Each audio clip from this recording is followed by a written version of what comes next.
नमस्कार दोस्तों, स्वागत है आप सबका मेरे YouTube चैनल हर दिल की भड़ास में। तो आज का मेरा प्रश्न ये है कि क्या कांग्रेस सचमुच खत्म होने की कगार पर आ गई है?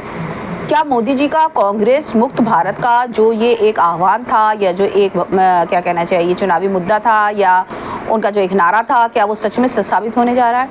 जिस हिसाब से एक एक दिन में कांग्रेस से तीन बड़े चेहरे विदा हो रहे हैं, वो निकल रहे हैं और सीधे बीजेपी ज्वाइन कर रहे हैं। भाई ये भी नहीं देखिए कि अगर किसी मान लीजिए थोड़ा मतभेद है तो आदमी छोड़ देता है, लेकिन फिर सीधे जाके उनके सबसे बड़े प्रतिद्वंदी खेमे में शामिल नहीं हो जाता है। अगर थोड़ी भी गुंजाइश होती है कि भाई हम इन्हें ये थोड़ा सा सबक सिखाने के लिए छोड़ने की कुछ बात कह रहे हैं या हम थोड़ा सा इनको डराने के लिए ये बात कह रहे हैं, वो सीधे जाके विरोधी खेमे में शामिल हो रहा है। दैट मीन्स कि वो बिल्कुल ठेंगा दिखा करके चले गए हैं और अब उनके कांग्रेस में लौट के आने की कोई गुंजाइश नहीं है। जिस हिसाब से कांग्रेस के कर्म है उस हिसाब से तो ये मैं अपने कान्हा जी की अपने देश के ऊपर एक बहुत बड़ी कृपा मानूंगी कि अगर कांग्रेस मुक्त भारत हमारे जीते जी हमने देख लिया तो।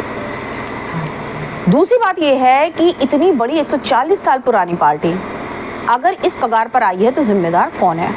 अगर हम ये कहें कि इसके लिए पूरा जिम्मेदार राहुल गांधी हैं तो शायद ये राहुल गांधी के संग ज्यादती होगी, क्योंकि एक इकलौते राहुल गांधी में ना तो इतना दम है, ना तो उनकी इतनी कोई ज़्यादा कहना चाहिए वैल्यू है, ना तो उनको इतना ज़्यादा चीज़ें पता हैं, ना तो उनको इतना ज़्यादा अनुभव है कि पूरा का पूरा ठीकरा हम राहुल गांधी के ऊपर फोड़ दें। पूरा ठीकरा हम राहुल गांधी पर नहीं फोड़ सकते। इसमें एक बहुत बड़ा हाथ हमारे देश की जनता का है। क्यों? क्योंकि हमारे देश की जनता अब थोड़ी ज़्यादा जागरूक हो गई है, अब थोड़ी ज़्यादा समझदार हो गई है, अब चीज़ों को वो पहले से बेहतर समझने लगी है। जब कांग्रेस का शासन हमारे देश पर हुआ करता था तब शायद हम थोड़े ज़्यादा भोले थे, हम थोड़े ज़्यादा मासूम थे, हम थोड़े ज़्यादा ना समझ थे या कहीं हम थोड़े ज़्यादा बेवकूफ़ थे।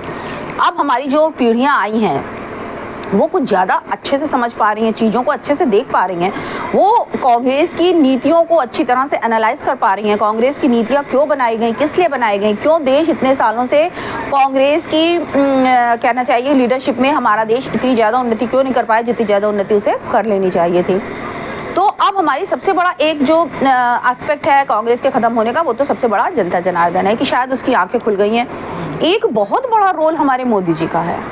आप चाहे मोदी जी से कितने भी पॉइंट्स पर लेकर के उनके साथ इत्तेफाक ना रखते हो, उनकी बातों से आप अग्री ना करते हो, किन बातों से आप असंतुष्ट हो, लेकिन हम ये कह सकते हैं कि हमारे देश की जनता का या हम लोगों का जो एक नज़रिया डेवलप हुआ है, जो हम लोगों की समझदारी में बढ़ोतरी हुई है, जो हम लोगों ने सोचने समझने की शक्ति में इजाफा हुआ है, उसमें हमारे मोदी जी का बहुत बड़ा हाथ है, हमारे मोदी जी का और उनकी टीम का।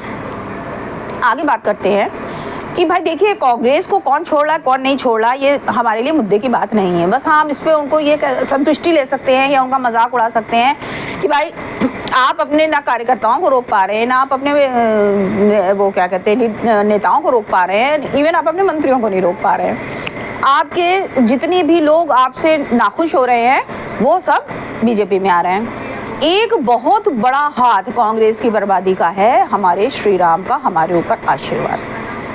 जिस तरह से कांग्रेस ने, देखिए ये हिंदू विरोधी तो हमेशा से थी, हिंदू विरोधी तो इनके कांड भरे पड़े हैं, चाहे वो इंदिरा गांधी द्वारा साधुओं पर गोलियां चलवाना हुआ, चाहे वो सोनिया गांधी द्वारा हिंदू आतंकवाद की परिभाषा का गढ़ना हुआ, चाहे वो कसाब के हाथ में कलावा बांधना हुआ, उन सब चीज़ों में सोनिया गांधी पूरी तरह से लिप्त थी। तो सोनिया गांधी एक विदेशी महिला है। वो देखिए सीधी सी बात है, आपने जिस धर्म में, जिस कौम में, जिस परिवार में, जिस देश में जन्म लिया है, जिंदगी भर उस देश का आपके ऊपर असर रहता है। आप जितना भला उस मातृभूमि को करेंगे जिसमें आपने जन्म लिया, आप उससे ज़्यादा भला किसी दूसरे कर्मभूमि पर नहीं कर सकते हैं।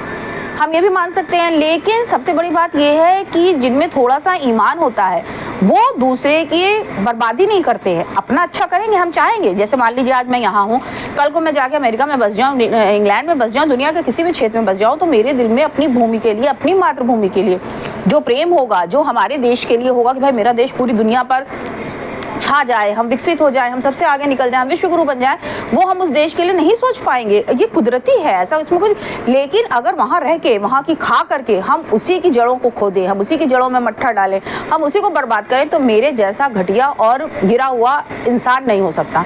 सेम इंसान की परिभाषा सोनिया गांधी की है कि वो इस देश में आई, वो उस अपने देश के लिए वो हमेशा यूरोप की है, वो हमेशा यूरोप की ही रहेगी। और चाणक्य ने भी कहा था कि किसी भी विदेशी महिला से उत्पन्न हुआ बेटा कभी भी दूसरे मुल्क का नहीं हो सकता। वही हाल राहुल गांधी का है कि राहुल गांधी जो हैं वो हमारे देश के कतई नहीं है, वो हमारे देश का भला कतई नहीं सोच सकते। चलिए वो एक दूसरा मुद्दा है, उस पर कभी फिलोसफिकल एपिसोड बनाऊंगी, लेकिन फिलहाल हम बात करते हैं कांग्रेस की बर्बादी की।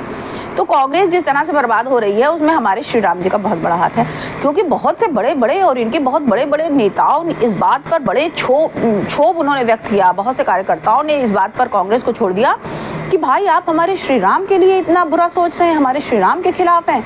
भाई भारत जो है वो एक हिंदू मेजॉरिटी देश है और कांग्रेस में भी मैक्सिमम संख्या तो हिंदुओं की ही है, उसके बावजूद ये पूरी तरह से हिंदू विरोधी पार्टी है। मुझे तो ताज्जुब होता था कि वो कौन से लोग हैं जो ऐसे हिंदू विरोधी पार्टी में आज तक बने हुए हैं। इन लोगों में जिनमें जरा सी भी गैरत थी, जिनमें जरा सा भी स्वाभिमान था, जिनमें जरा सी भी इंसानियत मुझे कहना चाहिए थी, उन्होंने इस मुद्दे के बाद कांग्रेस को लात मार दी। भाई वो बर्दाश्त अब नहीं कर पाए कि हमारे धर्म हमारे देवताओं के लिए आप इतनी बुरी सोच रखें और इतने बुरे बुरे कार्य करें, इतना बुरा बुरा गलत गलत बोलें। जिनमें सबसे बड़ा नाम तो वो क्या कहते हैं कृष्णम जी, प्रमोद कृष्णम जी का है। उन्होंने भी इसी बात को लेकर के उनकी भी बहुत उठापटक हुई कांग्रेस में और उन्हें निष्कासित कर दिया गया। उसके बाद अभी जो इन्होंने इनके कल जिन्होंने छोड़ा है, जो इनके प्रवक्ता भी थे, वो भी यही कह रहे हैं कि भाई अब मैं अपने धर्म को और अपने देवताओं को और गाली नहीं दे सकता, इसलिए मैंने छोड़ दिया। जो और भी कई लोगों ने इस बात को उठाया, बहुत से कार्यकर्ताओं ने भी इस बात को उठाया। आप देखिए एक मुद्दा आता है कि मोदी जी पर लोग आक्षेप लगाते हैं कि इनके पास वॉशिंग मशीन है, जो दूसरे पार्टी में रहता था खराब रहता था, इनकी पार्टी में आता है धुल जाता है, साफ हो जाता है। तो उसकी बात एक मैं बताऊं कि जब बात आती है धर्म और अधर्म की, जब हमें ये सोचना है कि हमें धर्म को विजयी कराना है, तो उस समय हमें अपनी नीतियों को थोड़ा सा बदलना पड़ता है।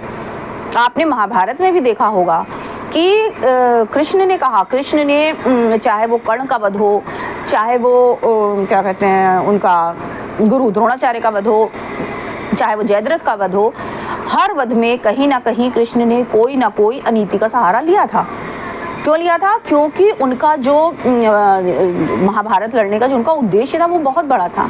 अगर आपका उद्देश्य धर्म है तो आपको छोटी छोटी नीतियों के बारे में थोड़ा कहीं ना कहीं समझौते करने पड़ेंगे, और यही काम मोदी जी कर रहे हैं। उनका टारगेट है कि 2024 के चुनाव के पहले वो 1 लाख नेता और कार्यकर्ता दूसरी पार्टी से अपनी पार्टी में लेकर के आना चाह रहे हैं, और इसके लिए उन्होंने बहुत ही लार्ज स्केल पर काम किया है। बाकायदा पूरे भारत को 5 जोन में बांटा गया है, ईस्ट, वेस्ट, नॉर्थ, साउथ और मिडिल इंडिया।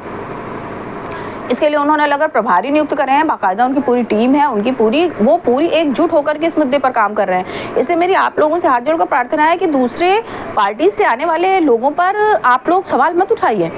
आप अपने नेता पर विश्वास रखिए कि वो जो कर रहे हैं वो देश की भलाई के लिए कर रहे हैं, और कांग्रेस या आपके खिलाफ फिलहाल जो कुछ भी हमारा केंद्र कर रहा है या जो कुछ भी हमारी जांच एजेंसियां कर रही हैं, उन पर हम ये काम कर सकते हैं कि हम उनके खिलाफ कोई भी आवाज़ ना उठाएं, ताकि हमारे देश में अगर विदेशी ताकतें ये सोचती हैं कि वो हमें बेवकूफ़ बना करके, हमें पागल बना करके हमारे देश को बर्बाद कर सकती हैं, तो उनको इस बात का सीधा सीधा जवाब मिले कि वो अब ऐसा नहीं कर सकती हैं। हम भारतीय इतने जागरूक हो चुके हैं, हम इतने समझदार हो चुके हैं, हम ये समझ चुके हैं कि कौन हमारे लिए सही और कौन हमारे लिए गलत है। अगर कांग्रेस और आप विदेशी ताकतों द्वारा पोषित है तो वो सीधी सी बात है कि उनकी दुश्मनी मोदी से नहीं है, उनकी दुश्मनी भाजपा से नहीं, उनकी दुश्मनी हमारे देश से है, हमारे राष्ट्र से है, हमारी जन्मभूमि से है, और सीधे सीधे हमसे है, हमारी आने वाली पीढ़ियों से है। तो हमें भी तो उस लड़ाई में अपना कुछ योगदान देना है। तो मेरी आप सबसे हाथ जोड़कर प्रार्थना है कि इस लड़ाई में आप सब लोग मोदी जी के साथ बने रहिए। किसी पर यकीन करिए ना करिए, आप मोदी जी पर यकीन करिए और उनकी 400 पार की जो ये आह्वान है उसे पूरा करने में अपना गिलहरी योगदान दीजिए। बस इसी प्रार्थना के साथ मैं अपना आज का एपिसोड यहीं समाप्त करती हूँ। मिलते हैं दिल की भड़ास के अगले एपिसोड में, तब तक के लिए जय हिंद, जय श्री राम।